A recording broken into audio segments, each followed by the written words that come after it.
रात के अंधेरे में दो लोग किसी से डरकर भाग रहे होते हैं। उनका पीछा कुछ अससियन करते हैं और उनमें से एक अससियन कहता है, राजकुमारी आगे है, मार डालो। राजकुमारी के साथ एक लड़का भाग रहा होता है। वह कहता है, तुम्हारी हिम्मत कैसे हुई? तभी वह अपने तलवार में पावर को जमा करने लगता है, फिर एक खतरनाक हमला कर देता है। उस अटैक का नाम गॉड ऑफ वाइंड है और हवा के गति से हमला करने वाले अससियन को मार देता है। उनमें से एक घायल अससियन कहता है, बैन चूहों पर ध्यान मत दो और राजकुमारी के ऊपर निशाना साधो। तभी उनमें से दो अससियन राजकुमारी को मारने उसकी ओर भागते हैं और कहते हैं, योर हाइनेस, अब इस देश के लिए मरिए। तभी राजकुमारी कहती है, ब्लड स्पिरिट, मेरी रक्षा करो। राजकुमारी के सामने एक खून का शील्ड बन जाता है। जब अससियन उस पर हमला करते हैं, पर उस हमले को शील्ड रोक देता है।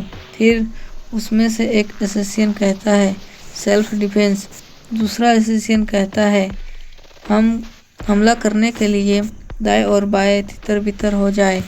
पीछे से बेन चूहो कहता है, तुम लोगों को ऐसा करने का मौका नहीं मिलेगा। उन दोनों को एक ही हमले में ख़त्म कर देता है। वो दोनों अससियन ज़मीन पर गिर पड़ते हैं। राजकुमारी चूहों से कहता है, मुझे लगता है कि हम पहले ही पकड़े जा चुके हैं। क्या हम सचमुच ऐसे ही आगे बढ़ सकते हैं? चूहो राजकुमारी से कहता है, अगर मैं पकड़ा भी जाऊं तो तुम्हें भाग जाना होगा। यदि आप पहाड़ पर चढ़ते रहे और उत्तरी द्वार को पार करते हैं तो आप पीछा करने से बच सकते हैं। चलो चलो चले। ठीक है। चूहो अपने मन में कहता है, मैंने यह कह तो दिया है, लेकिन मैं नहीं जानता कि क्या मैं हमारे प्रयासों का विरोध कर सकता हूँ। अगर चांसलर को पता था कि हम बच निकले हैं तो उन्होंने पहले ही कई हत्यारों को तैनात कर दिया है। यदि मेरा सामना पहले के समान स्तर के हत्यारों से होता है तो मैं वाइंड स्पिरिट स्वॉर्ड से उन्हें भेज सकता हूँ, लेकिन यह इतना आसान नहीं हो सकता। चूहो भागते हुए कहता है, योर हाइनेस, उत्तरी द्वार अधिक दूर नहीं है, बस थोड़ा सा और अधिक। राजकुमारी कहती है, ठीक है, अगर हम राजधानी से बाहर निकल जाते हैं तो मेरे नाना हमारी रक्षा करेंगे। तभी उन दोनों के सामने 4 अससियन आ जाते हैं। चूहो राजकुमारी से कहता है, योर हाइनेस, मेरे पीछे छिप जाए। चूहो अपने तलवार में पावर इकट्ठा करके उसे ज़मीन में धंसा देता है और उसके सामने के हिस्से को पूरा उड़ा देता है, जिसके कारण उनमें से एक अससियन जगह पर ही मर जाता है। उनमें से एक अससियन कहता है, तुम अकेले व्यक्ति नहीं हो जिसने ब्योंगी को सीखा है। स्वॉर्ड ऑफ गोल्ड के हमले से हवा को 2 भागों में बांट देता है। साथ ही चूहो पीछे की ओर धकेला जाता है। चूहो कहता है, मेरी वाइंड स्पिरिट स्वॉर्ड, क्या यह स्क्राइब केंडो बिंगो है? आश्चर्य हो रहा है ना? यह वह गोल्डन स्वॉर्ड है जो चांसलर ने तुम्हें मारने के लिए मुझे दी है। तुम गद्दार हो। क्यों? तुम्हें शाही राजकुमारी की रक्षा करनी थी। यह मेडिएटर का आदेश है और मैं तुमसे बहुत समय से नफरत करता आया हूँ। गोल्डन स्वॉर्ड से उस पर हमला करता है, पर वह ब्लॉक कर लेता है। उन दोनों में बराबर की लड़ाई हो रही थी। तभी पीछे से 2 अससियन उस पर हमला करने के लिए तेजी से उसके ओर भागे। एक दाएं से और दूसरा बाएं से हमला कर उसे घेर लेते हैं। तभी चूहो कहता है, यह तकनीक है, अब तुम्हें समझ में आया है, लेकिन हम सभी यू लिनजिन के सहकर्मी हैं, तो फिर क्या यह आपके पुराने सहकर्मियों द्वारा हत्या किए जाने पर सम्मान की बात नहीं? ग्राउंड पर हमला करता है, जिससे ग्राउंड में दरार पड़ जाते हैं। और उसके अंदर से सुनहरी रोशनी निकलने लगती है। आसपास के मिट्टी पत्थर सूहो को लग रहे होते हैं। तभी वह कहता है, अब उसे मार डालो। तभी पीछे से राजकुमारी सूहो को पुकारती है। उसी समय सूहो पर सामने से एक असुसियन हमला करता है, पर वह उसे रोक लेता है। फिर सूहो राजकुमारी से कहता है, मैं ठीक हूँ, इसलिए कृपया आप वहीं रुके। तभी पीछे से एक असुसियन कहता है, जब मेरे साथ लड़ोगे उसके बाद तुम ठीक नहीं रहोगे। क्या यह बहुत अधिक आत्मविश्वास नहीं है? उसके गर्दन पर तलवार रख कहता है, क्या मैं तुम्हारी गर्दन काटने के बाद ऐसी बातें कह पाऊंगा? सूहो अपने वाइंड स्प्रिट स्वॉर्ड का हैंडल मोड़ देता है। उसके बाद जॉइंट खुलने लगता है। तलवार छोटे छोटे टुकड़ों में बढ़ जाता है।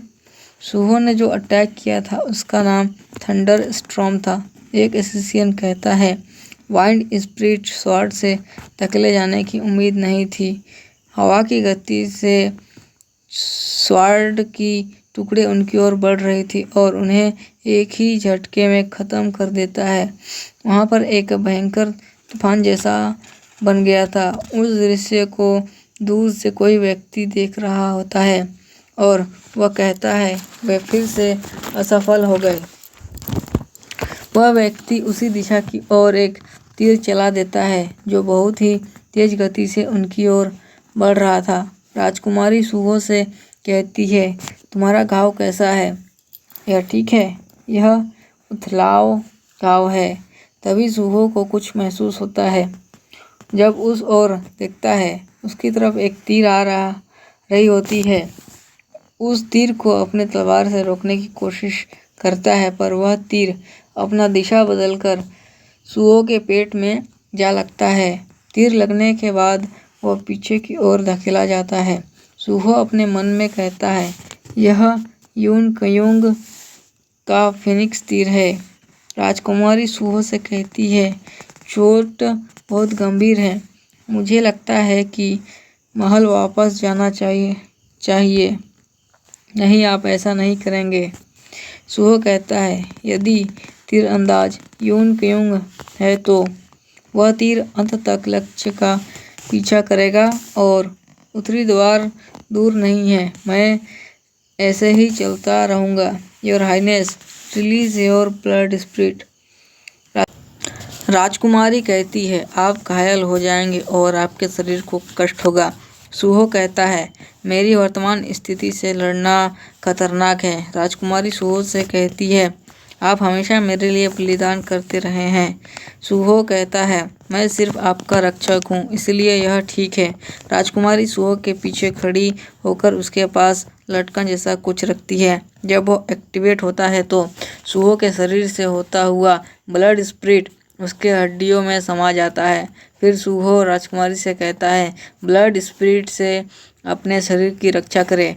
सूहो मन में कहता है, ब्लड स्पिरिट रक्त के प्रवाह को तेज करता है। शक्ति और गति को 10 गुना बढ़ाया जा सकता है। तभी उसकी ओर बहुत सारे तीर आ रहे होते हैं। सूहो उन तीरों को 2 टुकड़ों में काट देता है। मैं धनुर्धर से सामना करूंगा और रास्ता साफ करूंगा, योर हाइनेस।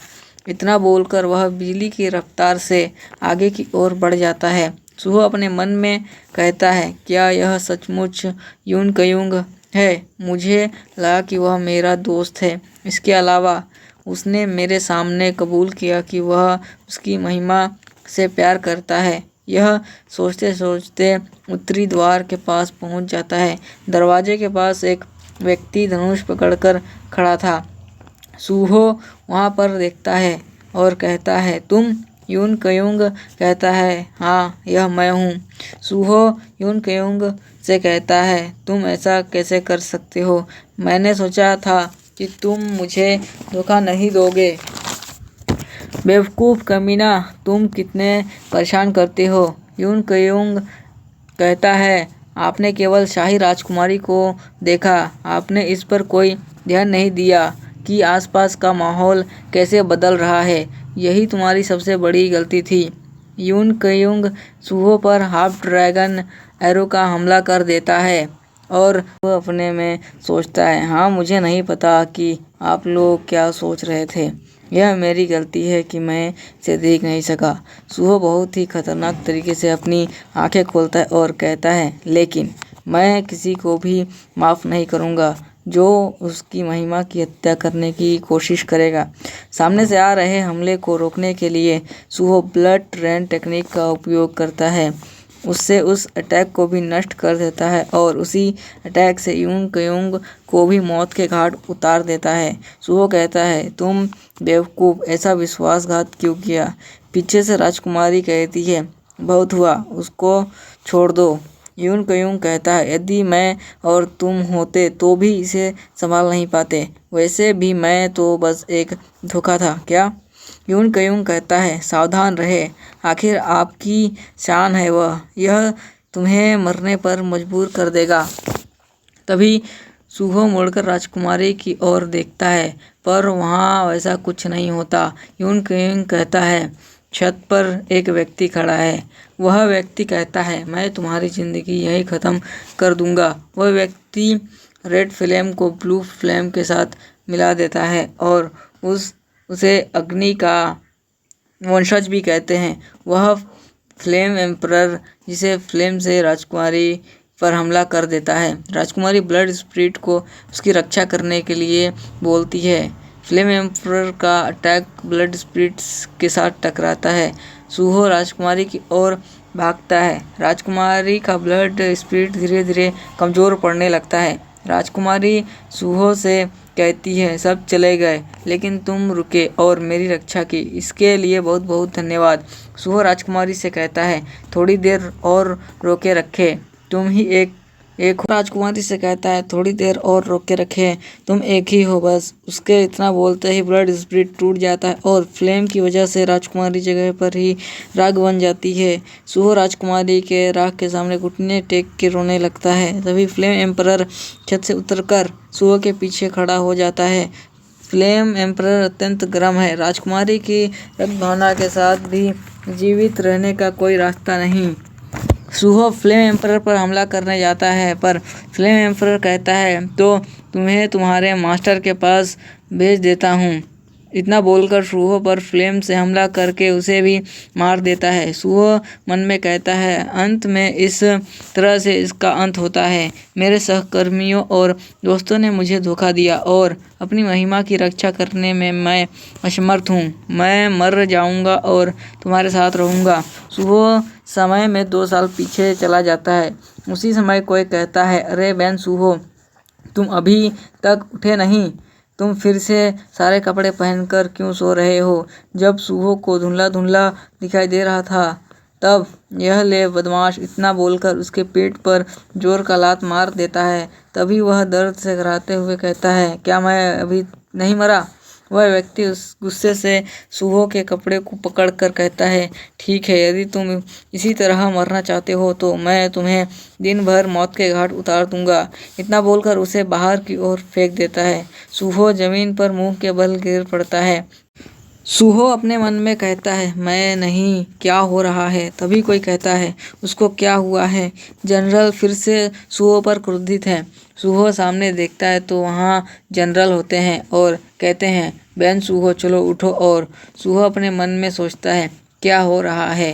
तभी यून क्यूंग कहता है, तुम मूर्ख कमीने हो। सूहो अपने मन में कहता है, गद्दार, वो भी टेम्परेरी वर्कर। तभी एक लड़की कहती है, उसे फिर से क्या हो गया? यून क्यूंग सूहो से कहता है, अरे जल्दी आओ और लाइन में लग जाओ। सूहो यून क्यूंग को देखकर बहुत गुस्से में आ जाता है और यून क्यूंग सोचता है, उसे क्या हुआ? सूहो के गुस्से के कारण उसकी आँख से पीली रोशनी निकलने लगती है।